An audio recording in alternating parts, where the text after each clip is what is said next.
Hello friends. तो हम लोग CSIR नेट के पार्ट ए का प्रिपरेशन कर रहे हैं। पार्ट ए या फिर कह सकते हैं यूजीसी नेट भी में भी इसी टाइप के क्वेश्चन आते हैं। तो पार्ट ए का प्रिपरेशन हम लोगों ने स्टार्ट किया है। तो ये हम लोग का जो है CSIR नेट GRF दिसंबर 2014 में पूछा गया क्वेश्चन है। तो क्वेश्चन क्या कहता है, देखिए, we define a function fn equal to sum of digits of n expressed as a decimal number f137 equal to 1 plus 3 plus 7 equal to 11. Evaluate f2 to the power 7, 3 to the power 5, 5 to the power 6। मतलब यहाँ पर question क्या कह रहा है, जो fn function है वो किस तरह डिफाइन है, सम ऑफ डिजिट्स, मतलब कि n के पास जितने डिजिट हैं उनका सम। इस तरह से यहाँ पर एक एग्जाम्पल भी दिया गया है। एग्जाम्पल क्या दिया गया है, f137 equal to 1 plus 3 plus 7 equal to 11। तो हम लोग को f इसका वैल्यू ज्ञात करना है। 2 का पावर 7, 3 का पावर 5, 5 का पावर 6 होता, तो इस चीज़ का वैल्यू हम लोग निकालते। तो यहाँ पर सिंपली हम लोग निकालते, तो जैसे कि ये 2 का पावर 7 धन 3 का पावर 5 धन 5 का पावर 6, ऐसे करेंगे तो निकालना हमें थोड़ा बहुत मुश्किल जाएगा। अगर हम लोग ऐसे निकालेंगे, इस टाइप से निकालेंगे, तो हम लोग को जो है कैलकुलेशन बहुत लंबा चला जाएगा। तो इसका कैलकुलेशन निकालने के लिए सबसे पहले हम इस चीज़ को सॉल्व कर लेते हैं कि ये चीज़ निकलेगा क्या। तो 2 का पावर 7, 3 का पावर 5, 5 का पावर 6 इक्वल टू क्या होगा, हम लोग 2 का पावर 7 को क्या लिख सकते हैं, 2 इंटू 2 का पावर 6, फिर यहाँ पर 3 का पावर 5, फिर यहाँ पर 5 क्या होगा हम लोग का, यहाँ पर हम लोग 5 को लिख सकते हैं 2 का पावर 6 इंटू 5 का पावर 6, ऐसे हो सकता है। तो यहाँ पर जब हम लोग देखेंगे 2 का पावर 6, 5 का पावर 6, तो ये हम लोग का क्या हो जाएगा, यहाँ 5 का पावर 6 है, यहाँ पर ये 2 का पावर 6 नहीं होगा।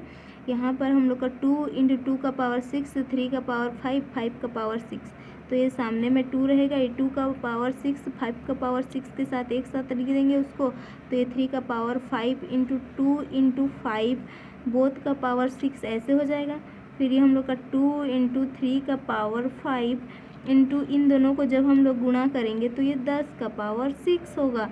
अब हम लोग सिंपली अगर 3 का पावर 5 का वैल्यू जिसको याद होगा वो तो डायरेक्ट लिखेगा, क्योंकि 3 का पावर 5 का वैल्यू होता है 243, इसका वैल्यू इतना होता है। और नहीं भी अगर याद है तो हम लोग इसको कैलकुलेट भी कर सकते हैं कि 3 का पावर जब 2 करेंगे तो ये 9, और एक 2 करेंगे तो ये 9, और एक 3, इस चीज़ को जब हम लोग मल्टीप्लाई कर देंगे तो हम लोग का वैल्यू इतना आएगा।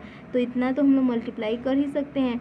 इतना ज़्यादा मल्टीप्लिकेशन करने से बेहतर है कि हम लोग इतना को 3 का पावर 5 का वैल्यू निकाल लें। तो 3 का पावर 5 का वैल्यू इतना हुआ, इसको 2 से मल्टीप्लाई करेंगे, फिर ये 3 का पावर 4 का वैल्यू 243 इंटू 10 का पावर 6 इतना हुआ। अब जब हम लोग इसको 2 से मल्टीप्लाई करेंगे तो क्या मिलेगा, 3 दूनी 6, 4 दूनी 8, 2 दूनी 4 गुणा 10 का पावर 6, इतना मिला हम लोग का। जब हम लोग इस 243 को 2 के साथ मल्टीप्लाई करेंगे तो क्या मिलेगा, 486 गुणा 10 का पावर 6। तो हम लोग जब भी 10 को किसी भी नंबर से हम लोग मल्टीप्लाई करते हैं तो जितना पावर रहता है उतना हम लोग का 0 बढ़ता है। तो ये क्या होगा, 486, फिर हम लोग का 6 जीरो आएगा, 1 2 3 4 5 6।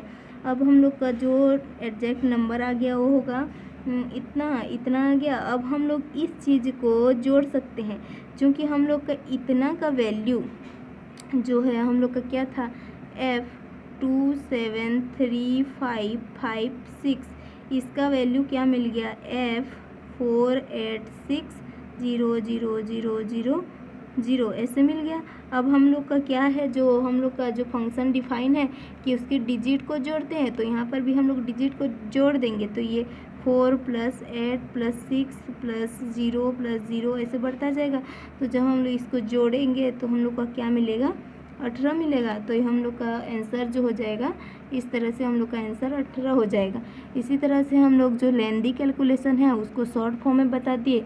तो इस तरह से शॉर्ट फॉर्म जानने के लिए हमारे चैनल को फॉलो करें और इसी तरह के मज़ेदार वीडियो देखते रहिए। तो ये क्वेश्चन इस तरह से सिंपली सॉल्व हो गया। इस क्वेश्चन का आंसर है 18 और ये क्वेश्चन हमारा CSIR नेट दिसंबर 2014 में पूछा गया question. So thank you so much.